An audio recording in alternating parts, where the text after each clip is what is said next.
Hello, my beautiful friends. I am Laurel Bleadon-Maffei with Illuminating Souls, welcoming you to this episode of Sleepy Bedtime Blessings, a podcast designed to help you rest, relax, and fall asleep, all while deepening in your connection with your beautiful team of angels who love you so. I welcome you to this broadcast and allow me to just take a moment to introduce myself. I am an angelic practitioner, a spiritual teacher, and an encourager of souls.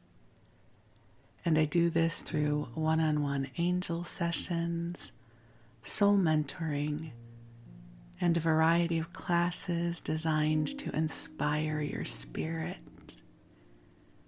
And you can learn more at my website, illuminatingsouls.com. And I also invite you to sign up for my mailing list.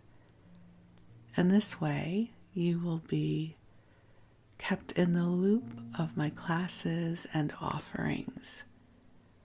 I also post inspirational messages on Facebook, on my Illuminating Souls page. So lots of ways that we can connect. And if you are a regular listener of this podcast, I'd like to invite you to leave a rating or a review on Spotify or iTunes. It really helps to get the word out. And to feel free to share about this podcast with other people. We grow by word of mouth, so I so appreciate your love and support. So as I record this, it is early morning. That is my preferred time for recording these episodes for you because the world is still a bit quiet. And I just love this time of day.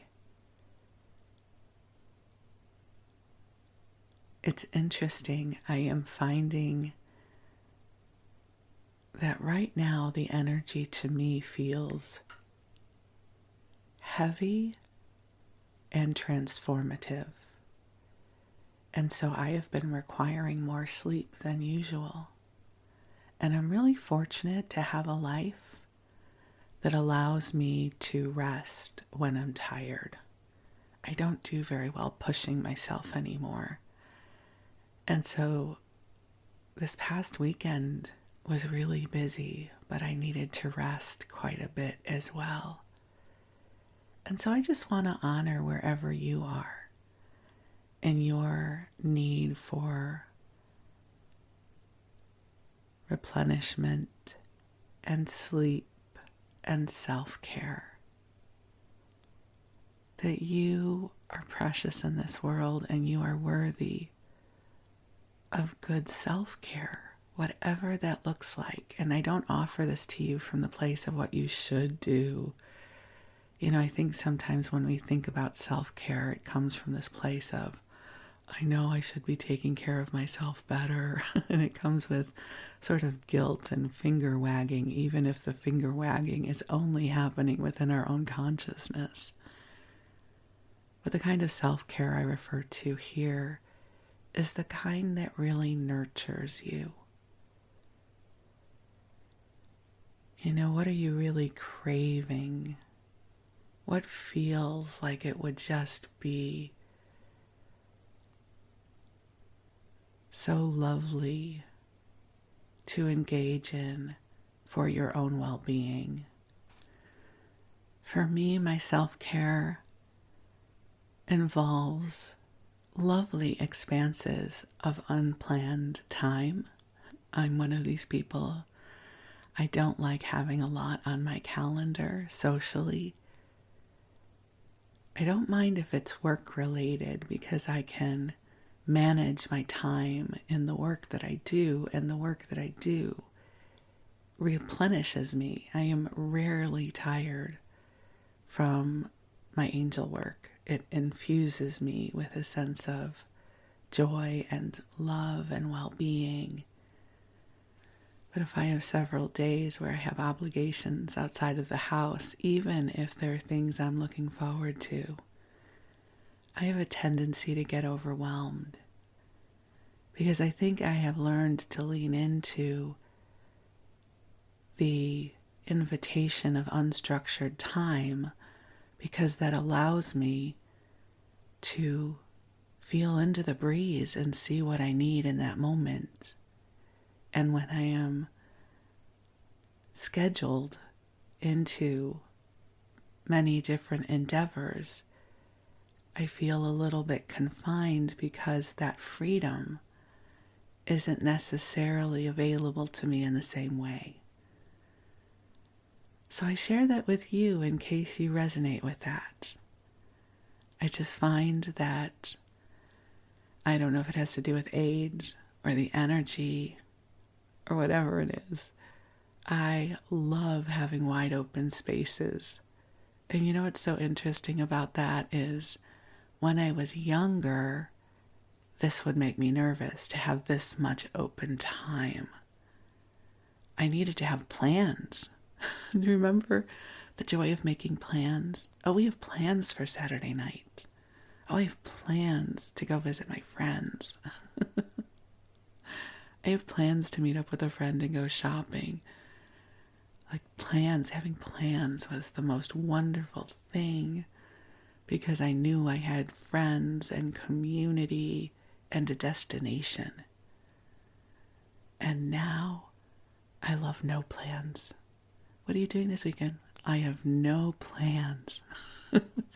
And I'm delighted by it.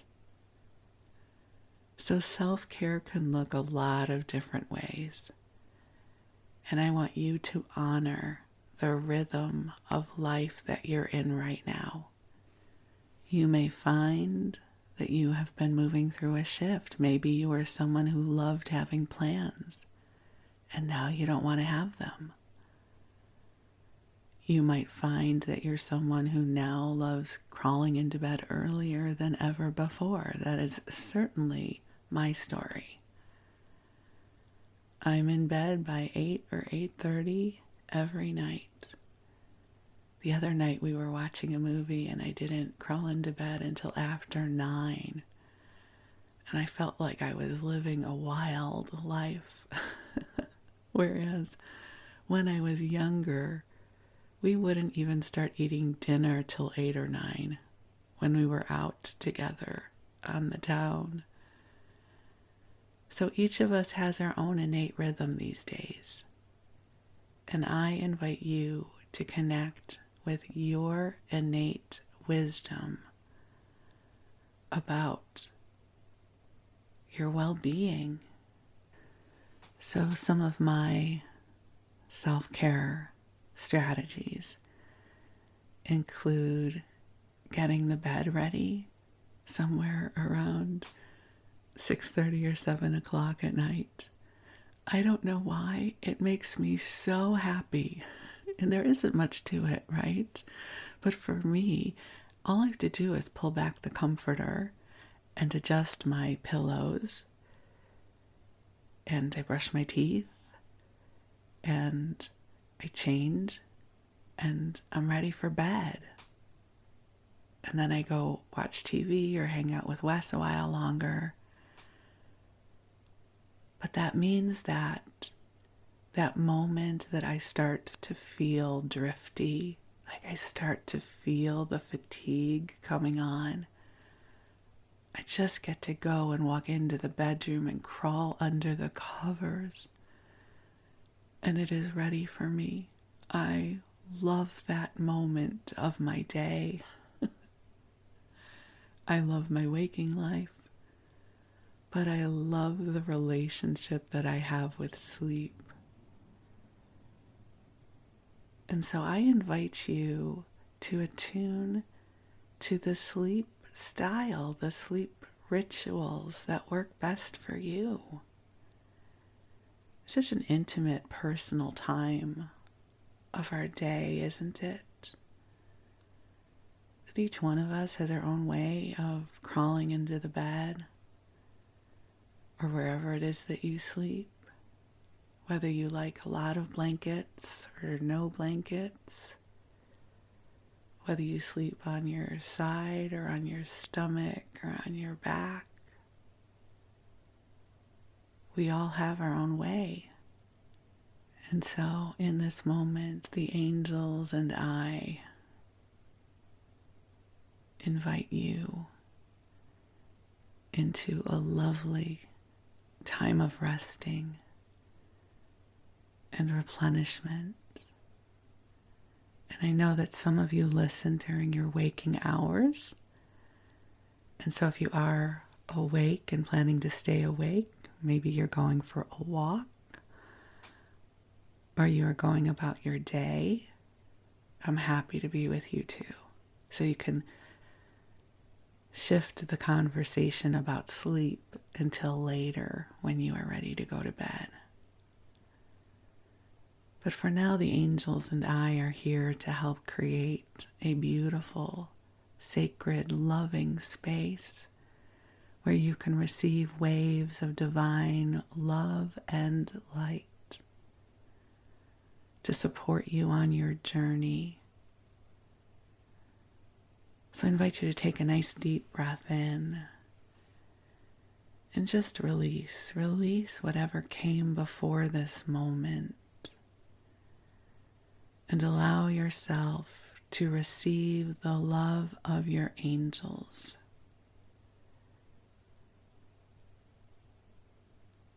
And I'm going to call the angels in to be with us. They are already here, but I love sharing the ritual with you of calling them forward. Beautiful angels on high, we invite you to join us here. And angels, I ask that you create a beautiful sanctuary of love for each of our beloveds listening to this broadcast. I ask that you help to clear from us anything that is not ours, anything that we no longer need to carry. And I ask that you infuse each one of us with waves of divine love and light and inspiration in service to our highest and best good. And dear ones, just take a beautiful breath in. And as this energy flows in, it feels like it comes in at the top of the crown chakra, which is at the top of your head,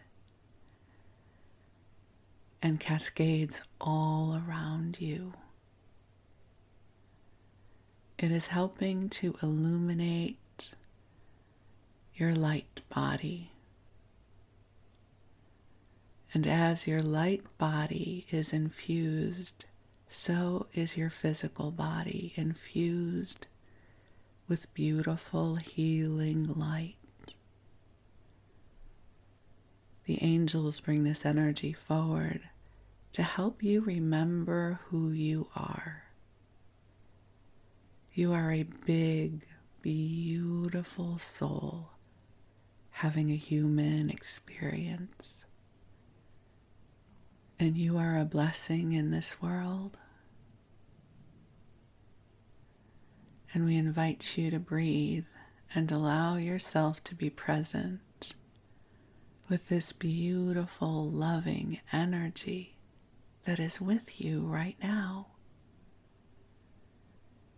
This energy flows to you to help soothe you, to help bring you comfort. And while the angels are with you, they hear your prayers. They always hear your prayers, but especially now. So the prayers that you have in your heart for yourself, for others, for any situations that you may be experiencing or know of, just take a big, deep, expansive breath in And just allow your prayers to flow to your angels, and they will amplify them on your behalf and ripple the waves of love wherever they are needed. And if there are any places within you that feel constricted out of fear or worry or lack, the angels are breathing light into you to help you gain altitude.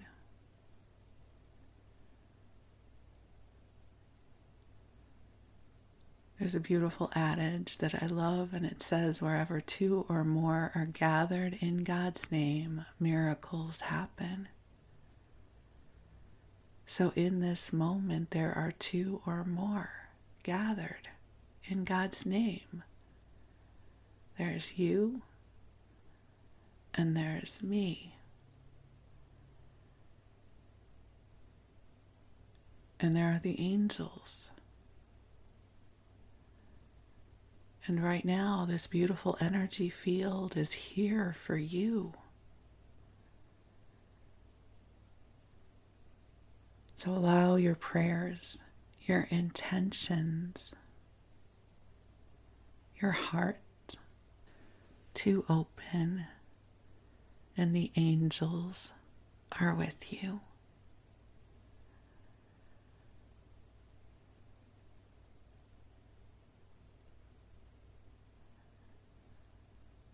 Allow the angels to help coax your worries out of your physical body so you do not have to carry them physically. Allow your worries to transform into prayer requests.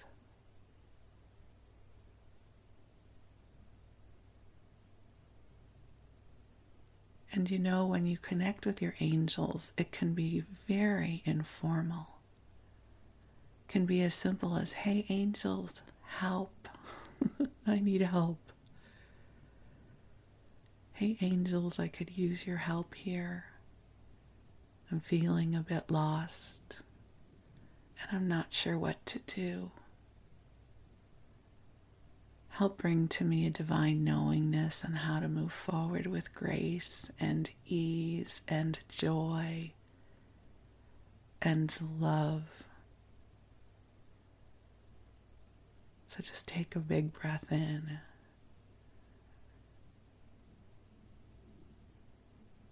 And just feel the vibration of love that surrounds you. And the angels, they remind you that they are here. They say, we are here with you.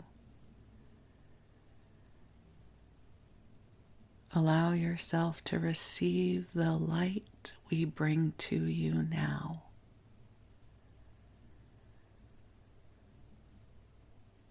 It feels that they are bringing some extra healing light to help ease any places in your body that feel tight.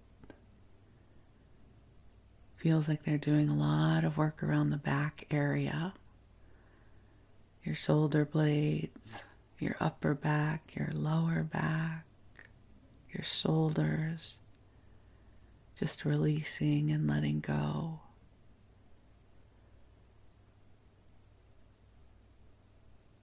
Feeling the love as it streams to you. And the angels invite you to rest if it is your bedtime. They invite you to drift off into that beautiful mystery of sleep whenever you feel the pull of it. To just drift off, and while you do, the angels will watch over you and take good care of you. And while you rest, we're going to go into our story time. And I'm going to read to you and share some stories with you.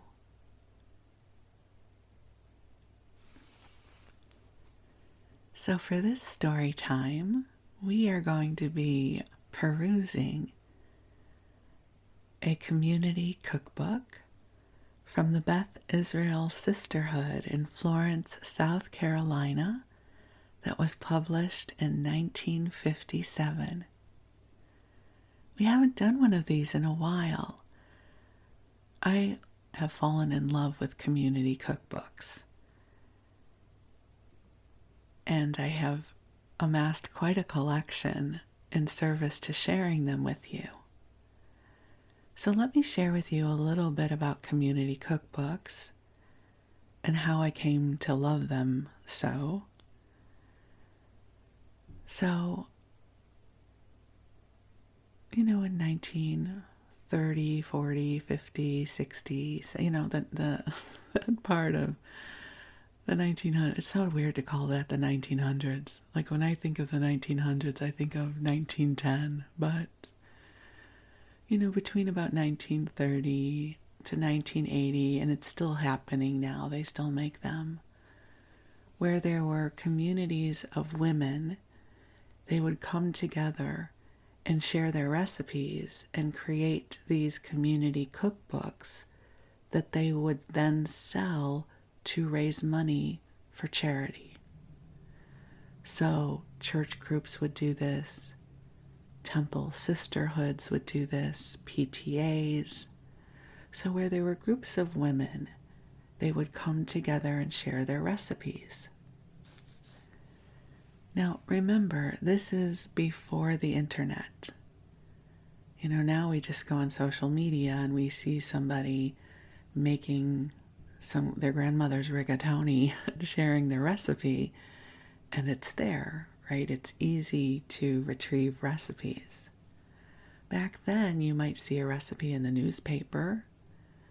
You might have a cookbook or several cookbooks you might have learned from your grandmother or from your mother. One of the neighborhood women would bring something to a potluck and you would love their salad and they would share their recipe with you.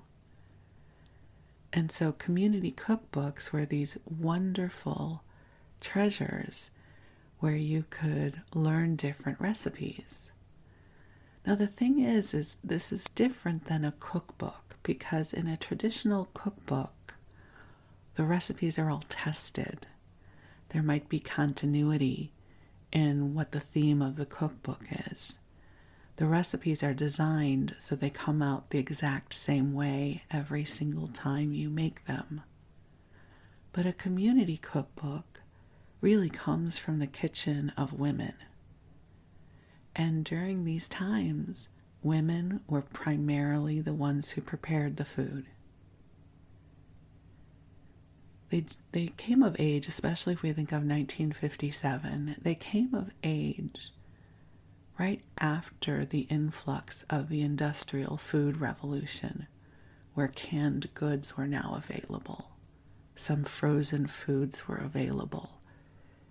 And where in this day and age, we sometimes don't look fondly upon processed food, for these women, processed food were part of their liberation, because for much of our history, women were tied to the kitchen because they had to make 3 meals a day, and food preparation was very intensive.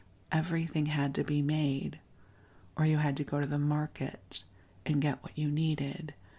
So right around the 40s and the 50s, this idea of being able to open a can of green beans, it helped liberate women in terms of the amount of time they had to spend in the kitchen.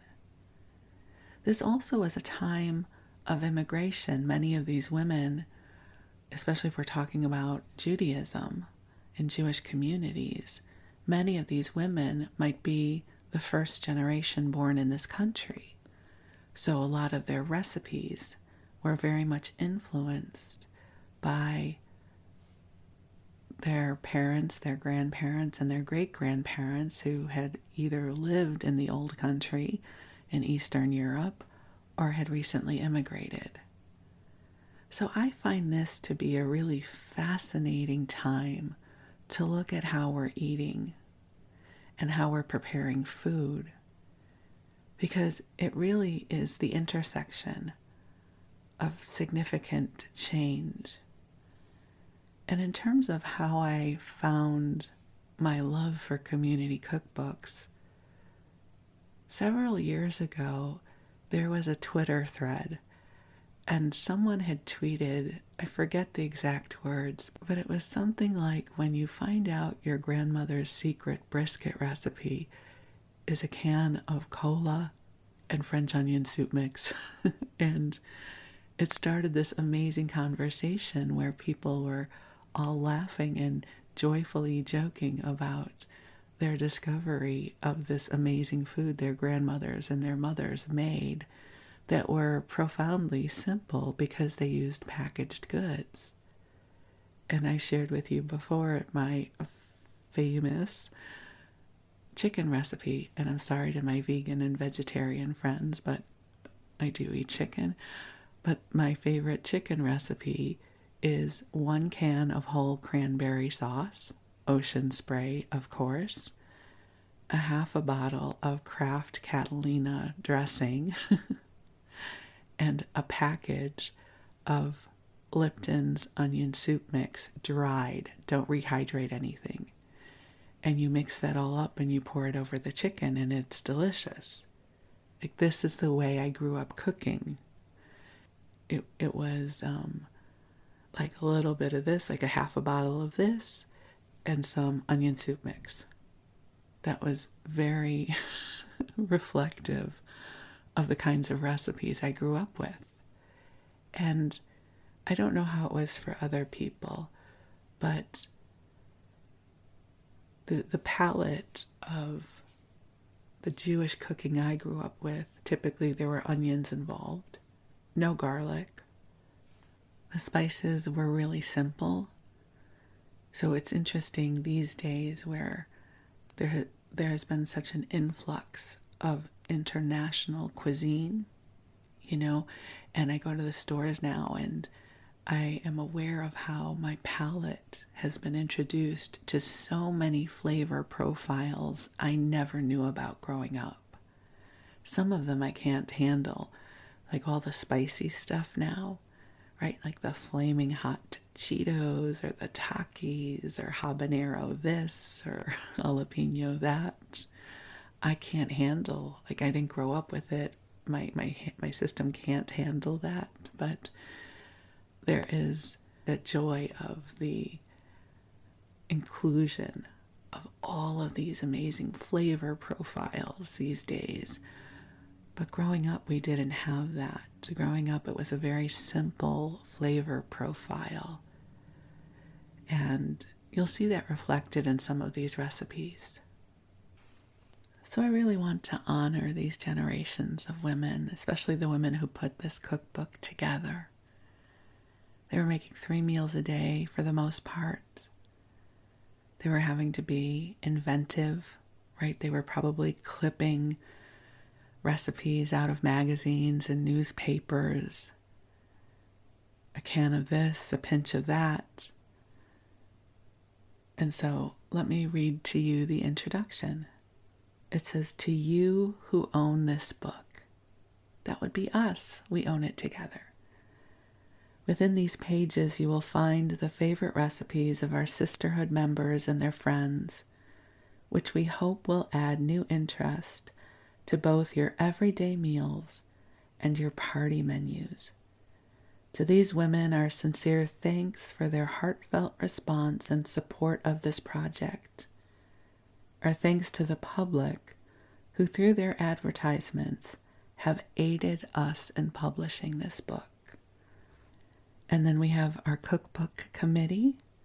We have Mrs. Mortimer Stavenhagen, I hope I pronounced that correctly, Mrs. Morris Ackman, Mrs. R. Robert Kagan, Mrs. Ronald Sopkin, Mrs. Melvin Siegel, Mrs. Barry Ackman, and Mrs. Nathaniel Rosenfeld, Poet Laureate.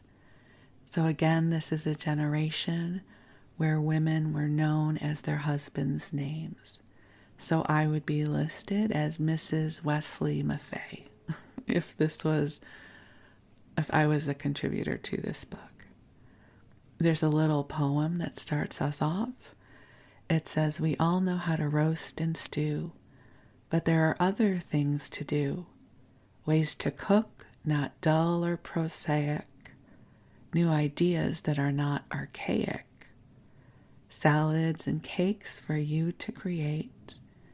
New recipes to investigate. Meats and vegetables by the score, soups and desserts and many more. It's hard to plan each meal for your man, but we'll help you as much as we possibly can. This book is just bulging with new ways to cook, so let's open it up and take a look."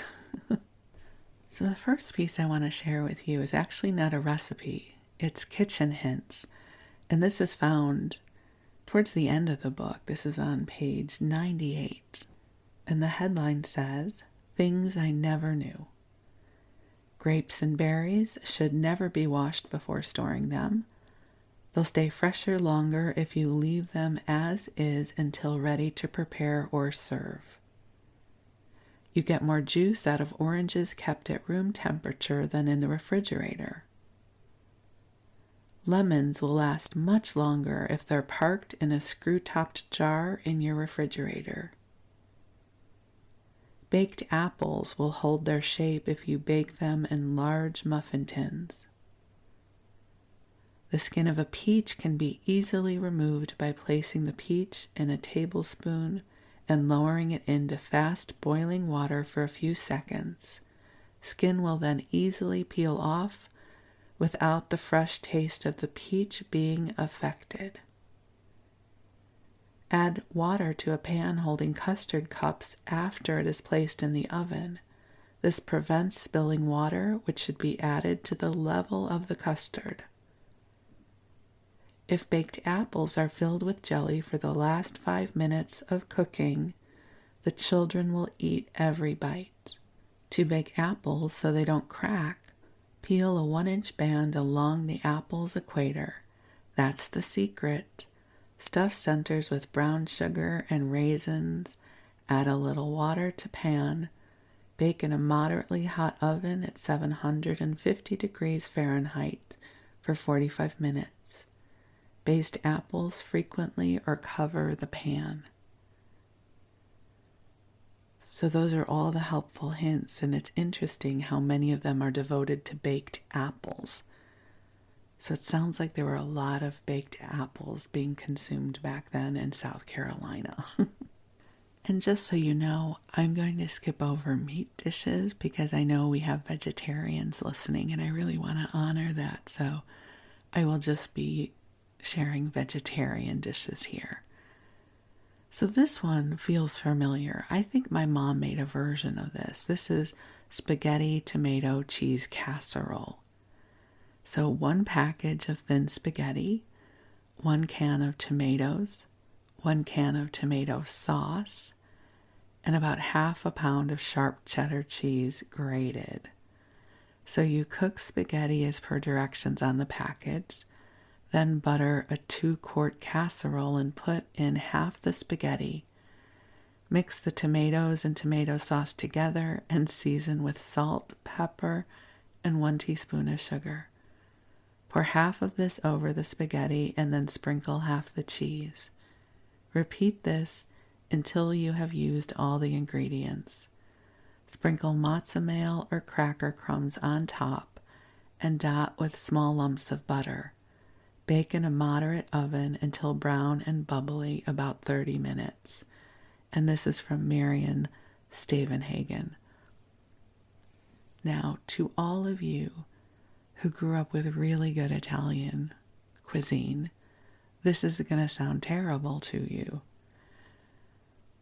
But growing up, something like this would have been delicious for me.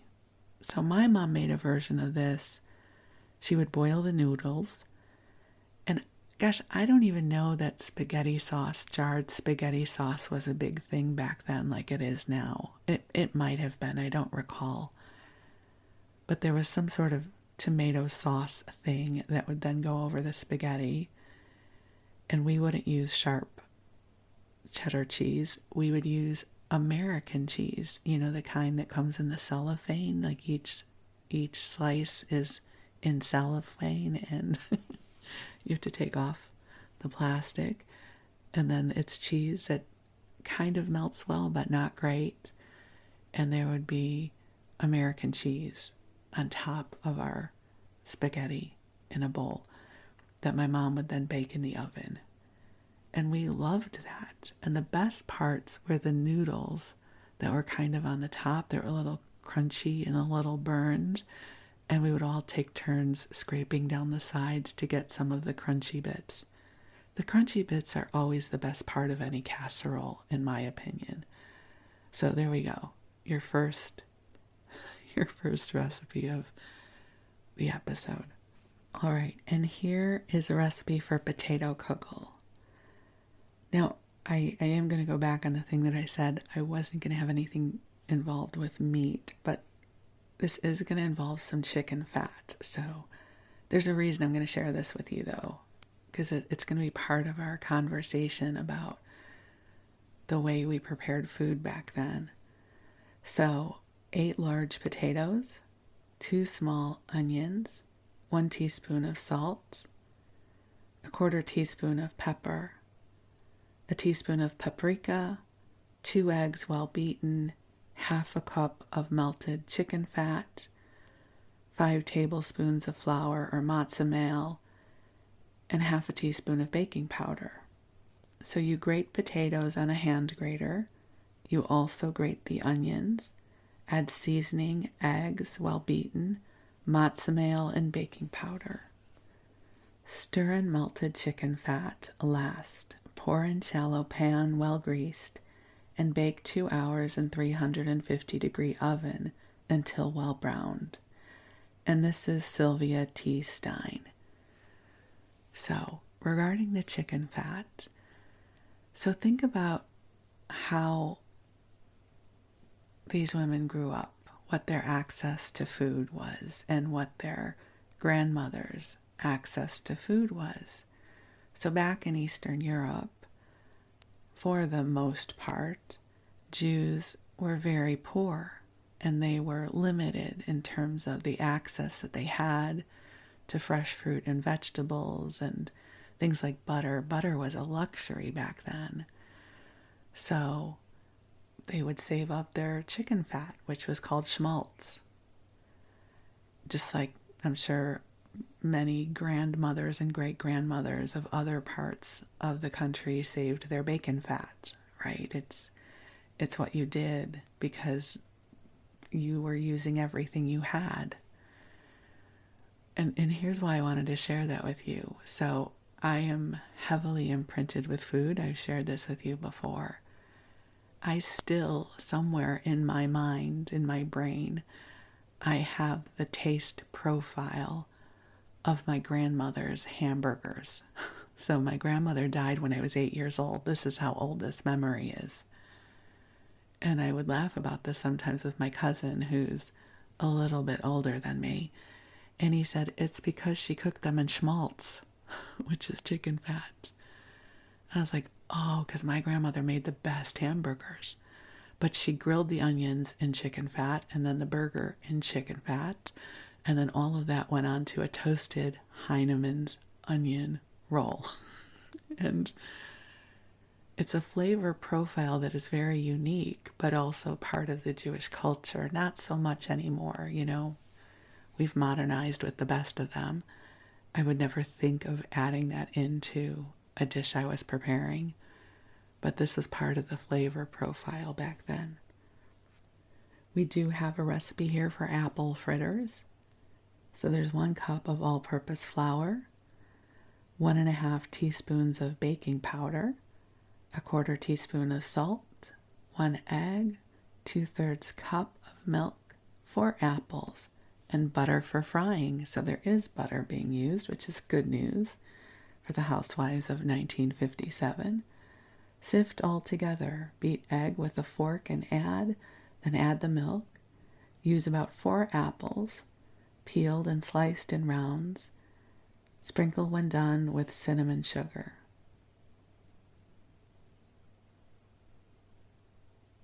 Okay, and this is, sorry, I had to pause because I was looking for where it talks about how we're going to cook them. This is from Harriet Grousfield. So sift it all, so you make this batter and add the milk.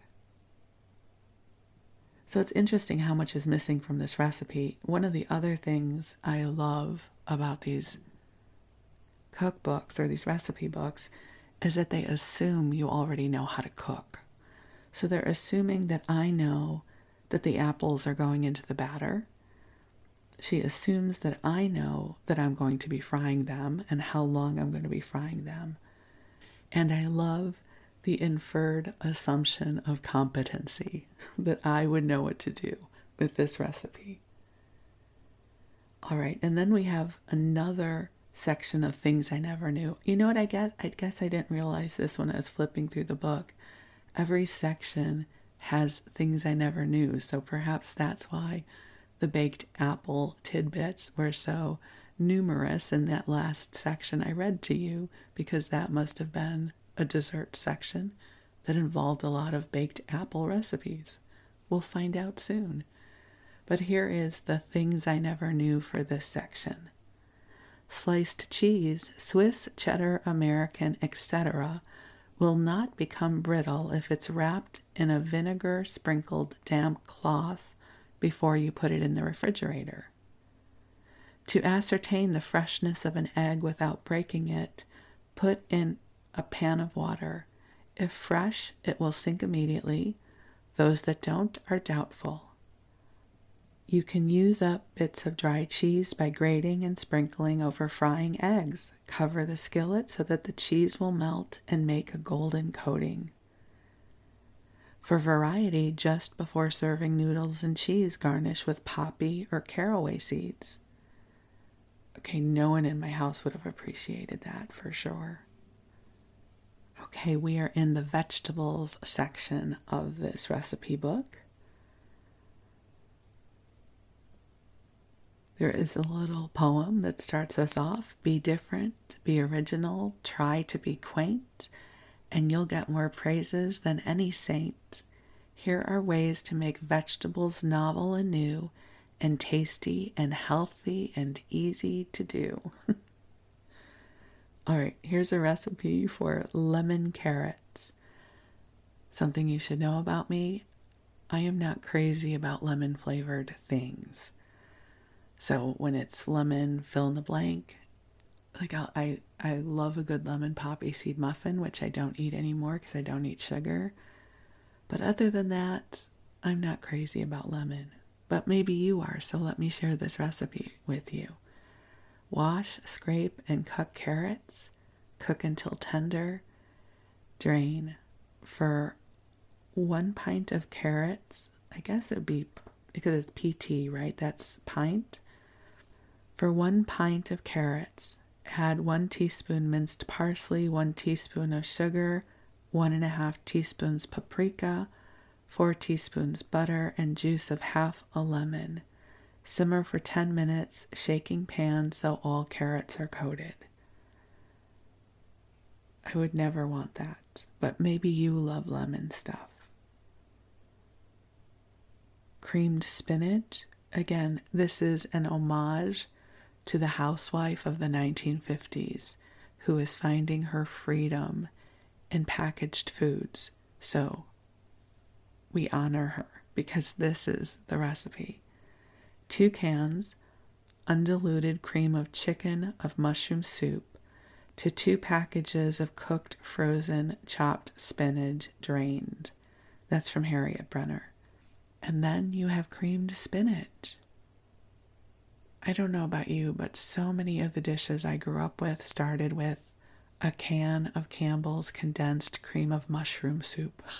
It was the source of much goodness in our household. And I don't remember being introduced to fresh spinach until I was in my 20s, I don't think. So when I grew up, spinach came in those frozen blocks. And or in a can. Oh, canned spinach. How many of you remember the Popeyes cartoon? And these days, I eat fresh spinach every morning in my green smoothie, but back then, spinach was not something I would ever look forward to. And here we have one of my favorite dishes of all times. Well, if you're saying kugel, you're right that is absolutely one of my favorite dishes of all times, but this is potato pancakes, also known as latkes. So 4 large potatoes, 1 teaspoon grated onion, 1 egg, 1 teaspoon baking powder, 2 tablespoons of flour heaping, 1 teaspoon of salt, and a dash of pepper if desired. So you grate the potatoes on a fine grater, you pour off a little of the water, add onion, egg, and remaining ingredients, drop by spoonfuls onto hot, well-greased frying pan. Fry until crisp and brown on each side.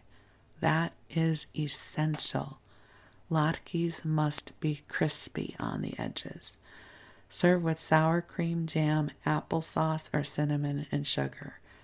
I am an applesauce with a little bit of sour cream person. And in our house, potato pancakes were made out of the Manischewitz box mix. We did the box mix.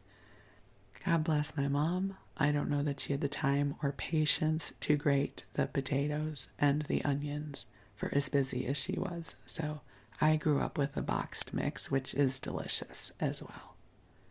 Okay, and here are some handy tips for the vegetable section. Have you ever tried? Boiling potatoes with jackets. Peel when cold, cover with salt, paprika, and flour, and fry in shortening until golden brown. Very good. Potatoes peeled raw, sliced 1/4 inch thick, dipped in oil, and placed on preheated broiler pan under medium flame. About 6 to 8 minutes on one side and 5 minutes on the other. Make them just right with a quick broiled dinner. They turn out crisp and brown. So here's what's interesting about this. In 1957, fast food was not the monster it is now. And French fries were a rare treat. I mean, I was born in 1962, so I definitely grew up with French fries on occasion, but most of my experience to potatoes like that were broiled or baked in the oven. All right, adding a tablespoon of sour cream to cooked vegetables after draining off juices. It says question mark because I guess it's based on have you ever, but I guess it's a suggestion. So try putting a tablespoon of sour cream to cooked vegetables. Slice sautéed almonds over cauliflower to offer a texture contrast. Lima beans parboiled with green pepper chopped, a little chopped chive, and minced parsley. None of this sounds good. Bits of grapefruit segment, frozen or fresh, mixed with cooked greens. It has a delightful cooling effect. Yeah, that's not sounding good either. I'm going to skip the rest of these. They're not sounding delightful to me. We'll keep going. There are an abundance of Jell-O-related recipes, including savory Jell-O recipes, which were very much a thing back then. But I'm not going to share them with you because I also don't want to mock these recipes because, again, this is the generation that ate this way. And even though we don't eat this way now, I really want to honor the women who were creating food for their families and their communities. But there are some recipes here that I do not think you would find delicious. But there are many different Jell-O recipes, but I'm going to skip this part. So we're going to skip on over to the dessert section, always one of my favorites. And there is a recipe here for hamentashen. Now, you might not know what that is. So hamentashen is a pastry, and we eat it on Purim.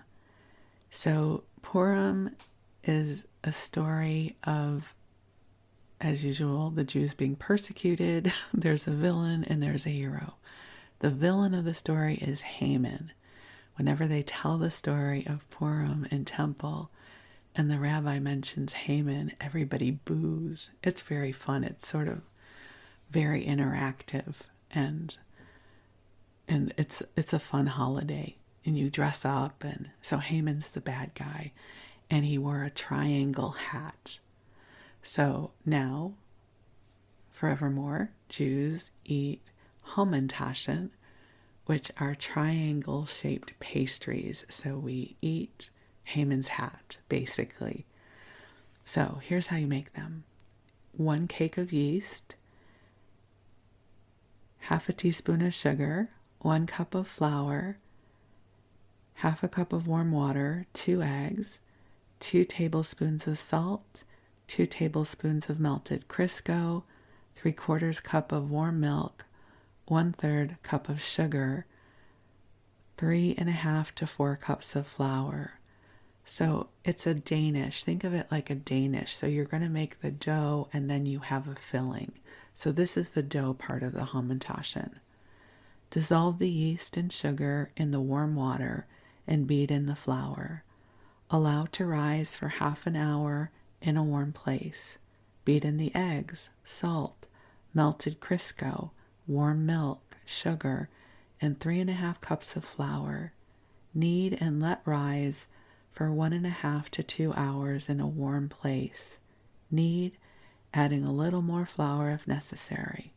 Roll out onto a well-floured board to a 1/4 inch thickness. Cut into 3-inch rounds. Place a tablespoon of filling on each round and top with a bit of honey.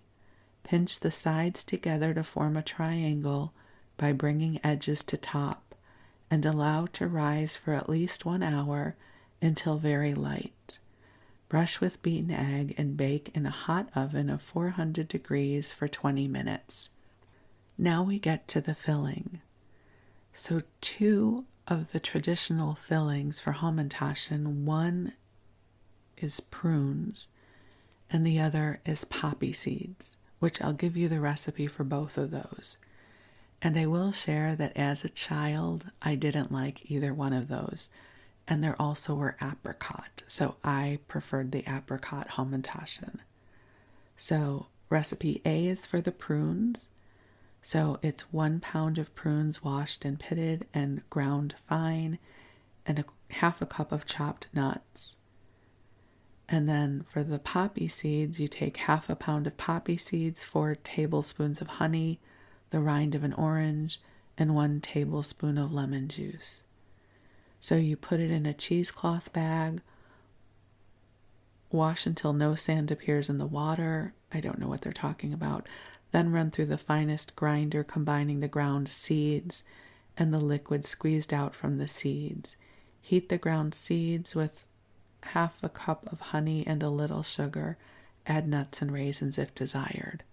So on Purim, afterwards we would have the Oneg Shabbat, which is the kind of reception after services, and there would always be hamentashen, and I would always skip the prune and poppy seed ones and try and get an apricot one.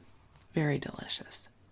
And I do want to make sure that I get you a baked apple recipe in honor of the tips that I read to you earlier in the episode.